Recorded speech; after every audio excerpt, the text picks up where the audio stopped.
Bom dia, bom dia, bom dia, bom dia. Desculpe o pessoal que eu caí e fiquei sem energia aqui, tá bom? Aí tive que reiniciar. É que começou a chover pra caralho aqui em casa agora. Não, tá chovendo pra caramba, choveu muito agora pra cá, então tá caindo energia toda hora. Aqui ontem quase caiu, a luz começou a falhar, começou a piscar tudo aqui, depois voltou ao normal. Então aqui começou a piscar, caiu, voltou rapidinho, mas aí você sabe, a internet cai até fazer a conexão novamente, aí tem que voltar, Uhum. iniciar, abrir de novo e tudo mais, certo? Então, a gente vai trabalhar, a gente vai trabalhando. Se cair a energia de novo, a gente tenta reconectar, tá ok? Bom, já deu o nosso horário, então nós vamos começar a nossa aula enquanto o pessoal não entra. O pessoal vai entrando, eu vou aceitando o pessoal que vai chegando, tá? Isabela, bom dia, Isabela. Um beijo para você, carinhoso. Uma ótima quinta-feira. Ah, seus cara de pau, eu tenho que brigar com vocês também.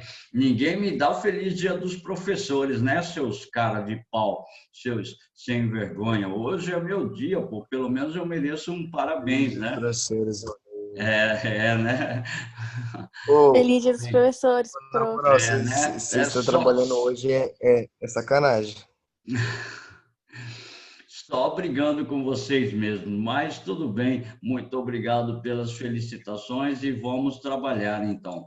Para hoje, nós temos que fazer os exercícios do nosso último capítulo do livro de Introdução à História, tá? Nós vamos pegar o capítulo 8, aquilo que a gente fechou ontem, a expansão socialista. Tá ok? Fechamos ontem a expansão socialista e hoje nós temos que fazer uma sequência de exercícios. Nós vamos fazer somente alguns exercícios da página 46. Por favor, pega o livro-texto, a página 46. Nós precisamos fazer uma sequência de exercícios, pelo menos para que a gente não deixe todos os exercícios sem fazer. Vamos fazer da página 46, 47. Os exercícios no Enem é assim. Todos eles são do Exame Nacional do Ensino Médio, que tratam do conteúdo que nós abordamos até a aula passada. O processo de expansão socialista, o processo de organização e formação da estrutura da Revolução Chinesa, da Revolução Cubana. Então, nós vamos analisar alguns exercícios até o término da nossa aula. E a semana que vem, a gente começa já o nosso último livro, o livro 2B. O livro 2B, ele será mais rápido, porque o livro 2B, ele fala a respeito, primeiramente, na frente A, fala sobre a queda do bloco socialista, ou seja, a queda da União Soviética, a globalização no século XXI, que você já deve ter visto com sociologia e também geografia, e a frente B, o fim do regime militar. Vamos falar da Operação Condor, o governo de Ernesto Geisel, João Batista Figueiredo. Depois, a nova república, o governo do nosso ilustríssimo presidente José Sarney, o Fernando Collor, o Itamar Franco. Depois a gente entra no governo FHC, Lula, governo Dilma, primeiro e segundo governo Dilma. Então será bem mais rápido para a gente poder analisar as nossas perspectivas de introdução à história, certo? Deixa eu marcar aqui a presença dos nossos colegas, deixa fechar aqui, deixa só pegar pegar a presença dos nossos colegas. Deixa eu ver, deixa eu marcar aqui, tá, tudo bem, foi. Opa, é aqui que eu tenho que colocar José Eduardo entrando agora. Deixa eu marcar a presença deles, porque esse povinho atrasado sempre vai chegando, vai entrando. Deixa eu ver quem mais chegou. Gabriel Turque, bom dia. O José Eduardo, bom dia. Tá? Vamos voltar para as nossas abordagens. Para Bom quem está dia. chegando, bom dia. Para quem está chegando agora, tá? Nós estamos resolvendo os exercícios da página 46, os exercícios Enem, assim, no Enem é assim, ainda o livro 2A, que nós vamos fechar hoje, para que a nossa próxima aula nós comecemos já o livro 2B, certo? Portanto, o exercício número 1 do Exame Nacional do Ensino Médio. Vamos lá. Do ponto de vista geopolítico, a Guerra Fria dividiu a Europa em dois blocos: o bloco capitalista e o bloco socialista. Ontem, uma das últimas coisas que nós falamos foi justamente dessa criação de uma espécie de cortina, uma área, uma linha imaginária que dividia, tá, o bloco socialista do bloco capitalista, principalmente na Europa. Então, essa divisão propiciou a formação de alianças antagônicas de caráter militar, como a OTAN, Organização do Tratado do Atlântico Norte, tá? Como a OTAN, que aglutinava... Sim, Isabela, eu vou postar a aula de ontem. Eu me esqueci totalmente de postar a aula ontem. Eu vou postar hoje junto com essa aula. Fica tranquila, tá? Aglutinava os países do bloco ocidental. E o Pacto de Varsóvia, que concentrava os do bloco oriental. Então, a OTAN, a Organização do Tratado do Atlântico Norte, comandado pelos Estados Unidos, estabelecendo, tá, estabelecendo o poder econômico do capitalismo, e o Pacto de Varsóvia, que estabelecia a ascensão dos países de economia socialista. Então, é importante destacar que na formação da OTAN estão presentes, além dos países do leste europeu, os Estados Unidos e também o Canadá. Essa divisão histórica atingiu igualmente os âmbitos político e econômico, que se refletia pela opção dos modelos capitalistas e socialistas, ou seja, vinculou-se a ideia de que o mundo estaria dividido no bloco capitalista de um lado e o bloco capitalista socialista do outro. Portanto, a ideia era a chamada bipolarização. E o marco central dessa divisão do leste europeu com o restante da União Soviética e o oeste europeu foi chamado de cortina de ferro. Então, pode marcar aí no seu livro-texto, no seu exercício, a alternativa letra A. A cortina de ferro era uma espécie de linha imaginária passando pelos montes Urais, que estabelecia uma divisão entre o leste europeu, ou o leste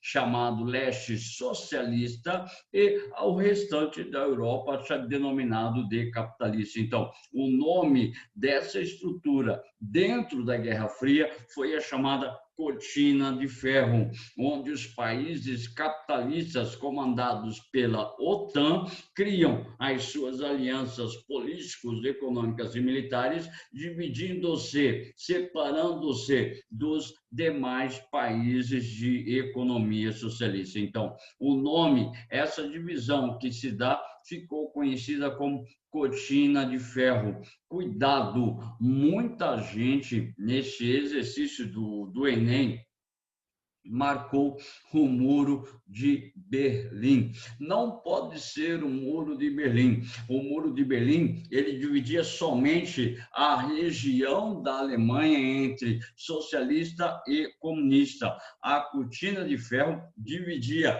os países da Europa. Tá, ok? Grave bem essa informação. Então, o Muro de Berlim não pode ser, porque o Muro de Berlim está ligado somente à estrutura da Alemanha. Então, exercício número 1 do Exame Nacional do Ensino Médio, resposta correta, letra A.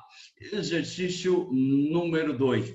O exercício número 2 vai falar a respeito do processo de desenvolvimento, tá, da estrutura política no processo da chamada Guerra Fria e as condições das sociedades que viviam o contexto político-econômico dentro da estrutura da Guerra Fria. Então, diz assim, Enem, de exercício 2, voz do sangue.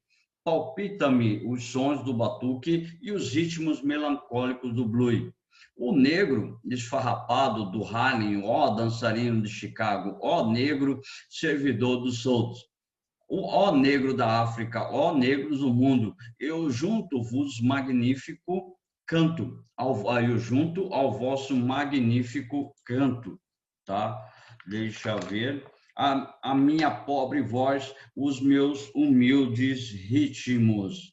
Eu vos acompanho pelas emaranhadas Áfricas do nosso rumo. Eu vos sinto negros de todo o mundo e vivo nossa história de irmãos. Então, fala precisamente da estrutura, da questão na situação dos povos da África durante o período que nós vamos chamar de início da Guerra Fria, ou do processo de descolonização, principalmente de Angola. Nesse caso, fala do processo de descolonização da África e da Ásia como uma consequência das relações econômicas, políticas, sociais e também culturais na região africana. Então, diz assim, nesse poema, o líder angolano Agostinho Neto, na década de 1940, evoca o pan-africanismo.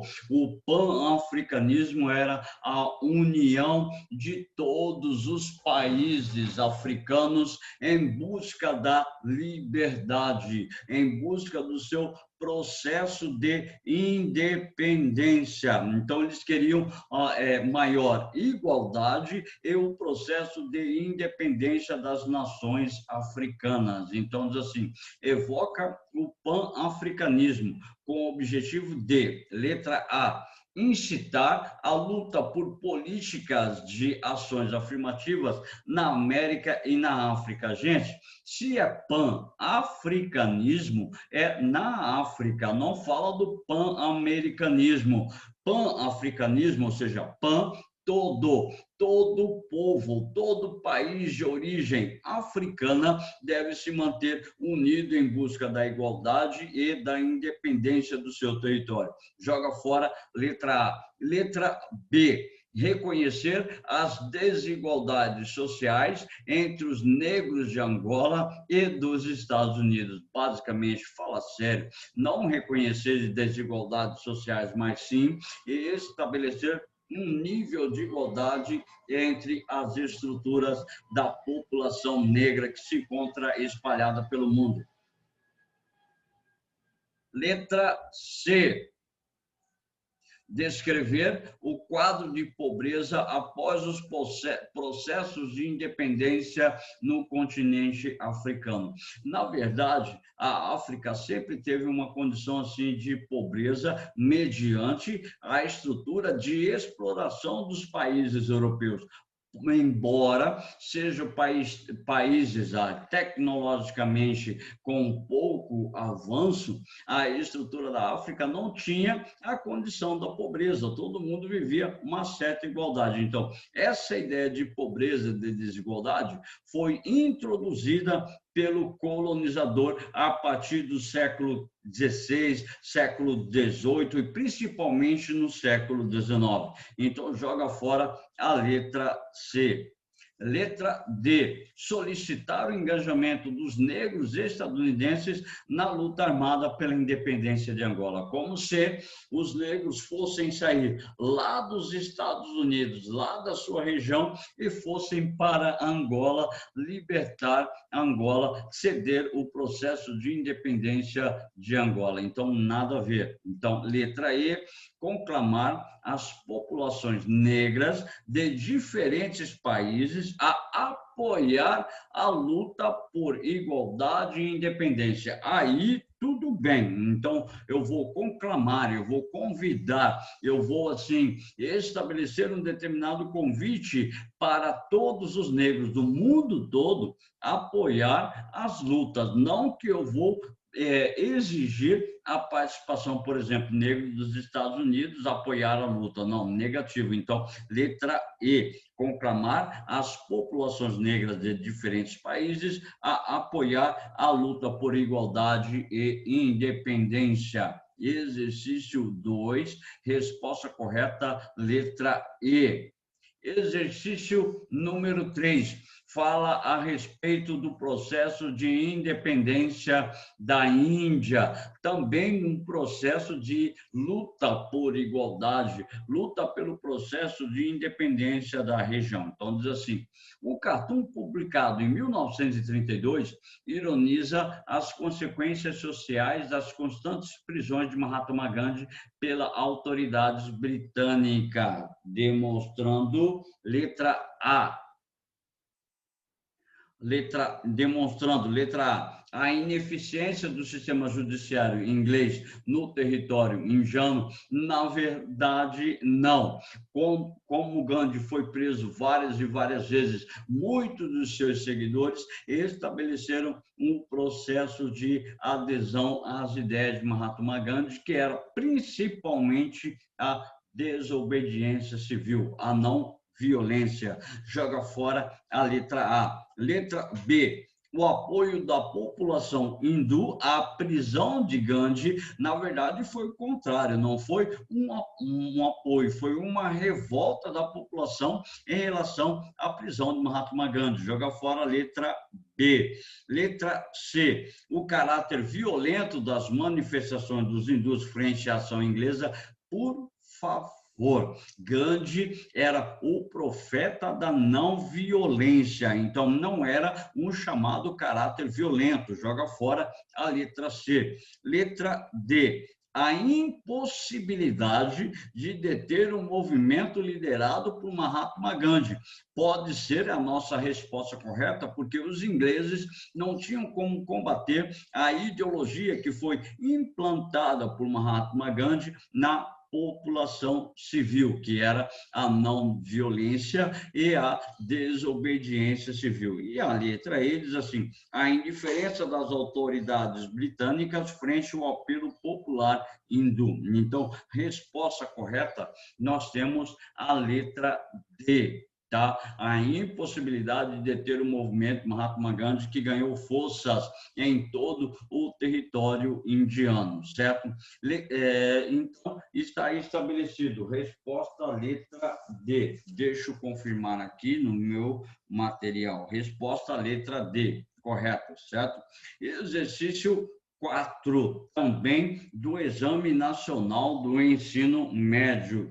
Exercício 4 diz assim: a Declaração Universal dos Direitos Humanos, adotada e proclamada pela Assembleia Geral da ONU na Resolução 217-A, de 10 de dezembro de 1948, foi um acontecimento histórico de grande relevância, ao afirmar pela primeira vez em escala planetária o papel dos direitos humanos na convivência coletiva. Pode ser considerado um evento inaugural de uma nova concepção de vida internacional. Este exercício, tá, do Exame Nacional do Ensino Médio, ele tinha como objetivo estabelecer que a criação da Carta da Assembleia Geral da Declaração Universal dos Direitos Humanos é para proteger todos os países, todos os indivíduos em países em condição de vulnerabilidade, como o caso da Índia, como o caso de Angola, como o caso de Moçambique e assim sucessivamente, diversos países no mundo onde passam pelo processo de desigualdade social. Então, diz assim, a declaração citada no texto introduziu uma nova concepção nas relações internacionais, ao possibilitar a Letra A, superação da soberania do Estado nunca, jamais. Ela pressupõe que o Estado deve ter toda a soberania diante das suas organizações políticas para promover a igualdade entre os indivíduos. Então, joga fora. Letra B, defesa dos grupos vulneráveis. Aí pode ser que seja, principalmente a condição da década de 40, década de 50, muito forte a condição do racismo, como nós temos como exemplo o Nelson Mandela, que foi perseguido, passou pelo processo chamado de apartheid, certo? E isso tudo nós falamos alguma coisinha ontem, então pode ser que seja a letra B. Letra C, redução da truculência belicista. Muito pelo contrário, não houve uma redução dessa tentativa, dessas ações belicistas. Houve, sim, um aumento durante o período da Guerra Fria, um aumento das truculências belicistas, ou seja, da produção de armamentos ou dos problemas ligados aos armamentos que surgiram no mundo como um todo. Então, não. Letra C, já falamos. Letra D, impunidade dos atos criminosos, não. Negativo é justamente para coibir esse fenômeno da impunidade. Inibição dos choques civilizacionais. Também não houve qualquer relação com isso. Marca, por favor, a alternativa B, exercício 4 do Enem, letra B, por favor. O próximo exercício fala ainda a respeito do apartheid, ou apartheid, como alguns comumente pronunciam. Então, o exercício número 5 vai falar especificamente dessa condição do apartheid, ou seja, o regime do apartheid adotado de 1948 a 1994 na África do Sul. Fundamenta-se em ações estatais de segregacionismo racial. Na imagem, fuzileiros navais fazem valer a lei do passe, que regulamentava aquela ideia que nós falamos ontem. O negro, ele tinha caminhar por lado da rua, ele tinha que ter o local para poder sentar no banco do ônibus, ele tinha bebedouro específico, banheiro público específico, ele tinha condições e tudo mais. E os militares, eles controlavam o acesso da população negra a diversos territórios ou a diversos locais exclusivamente destinados aos brancos. Então, marcamos, por favor, a alternativa correta. Portanto, letra A, concentração fundiária, regulamentava a concentração fundiária, impedindo os negros de tomar posse legítima da terra. Negativamente, tá? Negativa. Uma resposta errada, porque muitos negros na África do Sul, nos chamados bantustões, eles tinham a posse da terra para produzir para a sua família. Letra B, boicote econômico, proibindo os negros de consumir produtos ingleses sem resistência armada. Ou seja, é uma ideia totalmente oposta da realidade que foi introduzida para os negros, porque havia a possibilidade de consumo, principalmente dos produtos ingleses, para aumentar a lucratividade dentro da Inglaterra, certo? Letra C. Nossa, está um barulhão aqui. Deixa eu fechar a minha janela para ver se resolve alguma coisa.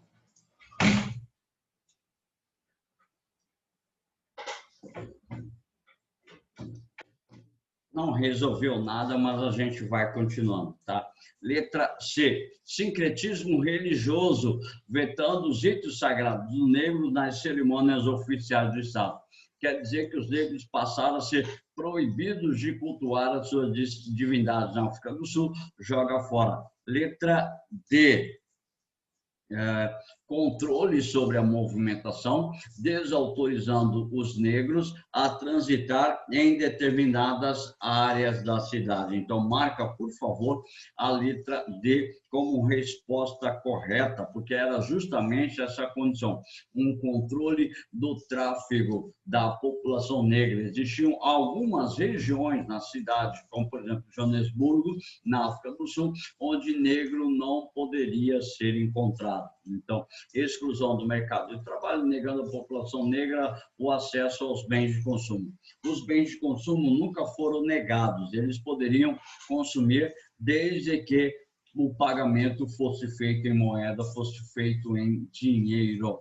Exercício 5, resposta letra D. Por favor, marca a letra D como resposta correta.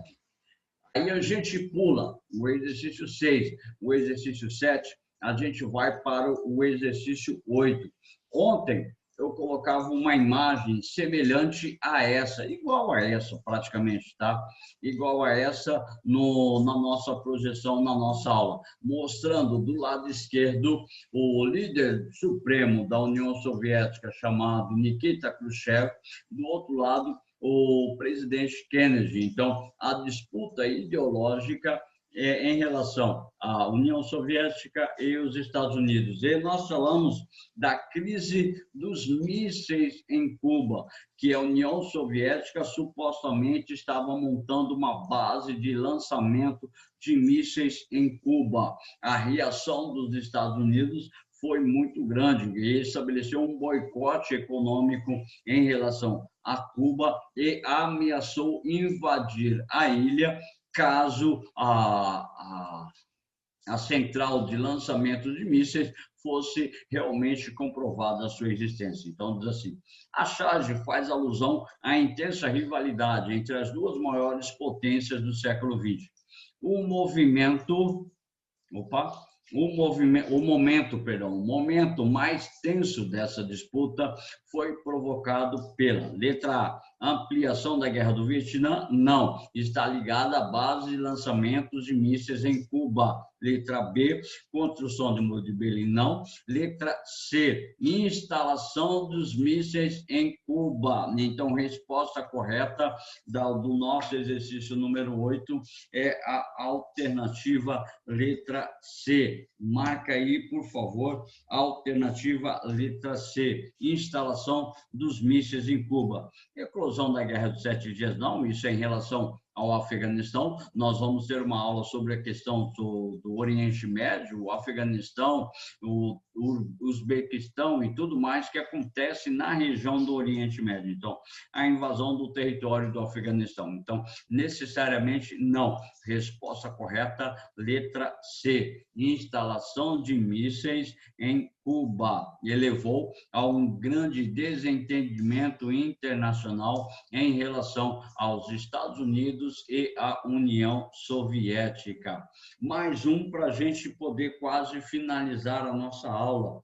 Vamos poder finalizar bem em cima do nosso horário. Diz assim, o exercício 9 fala a respeito também da crise dos mísseis em Cuba, a questão da presença da União Soviética na ilha de Cuba. Então, os soviéticos tinham chegado em Cuba muito cedo, na década de 1960, esgueirando-se pela fresta aberta, pela imediata hostilidade norte-americana em relação ao processo social revolucionário. Aquilo que nós falamos ontem, tá? Cuba não tinha como ideal revolucionário a introdução do socialismo.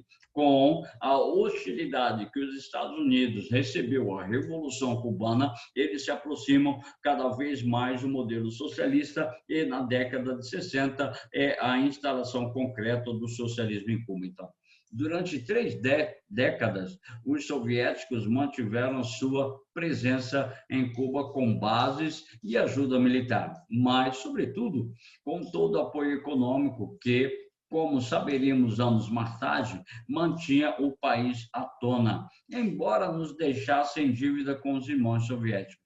E depois, com seus herdeiros russos, por cifras que chegavam a 32 bilhões. Ou seja, o que era oferecido em nome da solidariedade socialista tinha um preço definido. É claro que a União Soviética deu todo apoio fundamental para a instalação do socialismo em Cuba. Mas é claro que, dentro dessa ação, eu tenho que cobrar aquilo que foi emprestado. Nada é de graça dentro dessa estrutura econômica no seio da Guerra Fria. Então, diz assim, o texto indica que, durante a Guerra Fria, as relações internas em um mesmo bloco foram marcados pela busca da neutralidade política. Não houve neutralidade política durante a Guerra Fria. Ou você era do bloco socialista ou você era do bloco capitalista. Você tinha que se manter dentro dessa estrutura. Estímulo à competição comercial, necessariamente em relação a Cuba, não. E sim, subordinação à potência hegemônica. Essa é a nossa resposta correta, porque Cuba se mantém subordinada ao poder econômico da União Soviética. Então, diz assim, letra D, elasticidade das fronteiras geográficas, não, e compartilhamento das pesquisas científicas, também não. Então, resposta correta do exercício número 9 é a letra C, subordinação à potência econômica.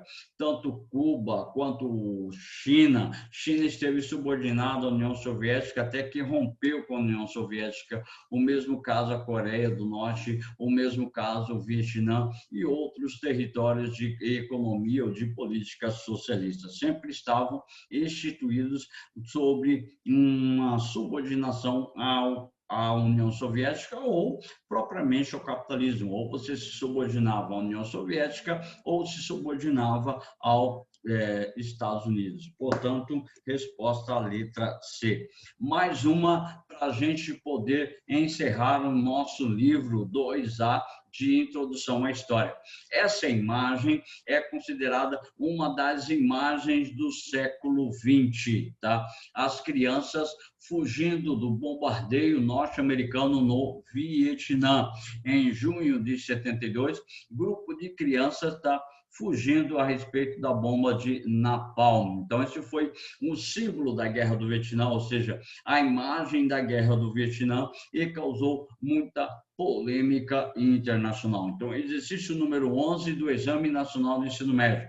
A foto revela um momento da Guerra do Vietnã, um conflito militar cuja cobertura jornalística utilizou em grande escala a fotografia e a televisão. Um dos papéis exercidos pelos meios de comunicação na cobertura dessa guerra, evidenciado pela foto, foi, letra A, demonstrar as diferenças culturais existentes entre norte-americanos e vietnamitas? É claro que não. Letra D, defender a necessidade de intervenções armadas em países comunistas? É claro que não. Não defendia a intervenção armada. A imprensa nunca defendeu a intervenção armada nos países de origem de estrutura comunista. Ou seja, letra C, denunciar os abusos cometidos pela intervenção militar norte-americana. Então, a resposta correta do nosso exercício é a letra C. Não é a letra D, não é divulgar valores que questionam a ação do governo vietnamita e também não é revelar a superioridade militar dos Estados Unidos da América, porque isso já havia feito lá na Segunda Guerra Mundial. Portanto, a gente encerra aqui a sequência de exercícios a respeito do nosso capítulo 8 da frente A do nosso livro de História, e a semana que vem a gente começa o nosso livro 2B de História, certo? Primeiro, quero agradecer... Oi... Feliz Dia dos Professores! Não te dei. Obrigado, Maria. Obrigado. No início da aula eu dei uma bronca na gurizada porque ninguém lembrou. Muito obrigado. Obrigado mesmo, viu, de coração. Eu não estava aqui no começo da aula. Ah, brigadão. Então, exatamente por isso você escapou. Então, eu quero agradecer a presença de vocês na nossa aula. Espero vocês hoje à tarde na nossa aula de Introdução à Filosofia. Tá? Ser professor não é só uma profissão, ser professor é uma arte, tá? E eu sou arteiro, por isso eu me fiz professor, certo? Um beijo carinhoso para vocês, boa aula e um bom almoço e até o vespertino, tá ok? Beijo, tchau, tchau. Tchau, professor. Tchau, Ronê.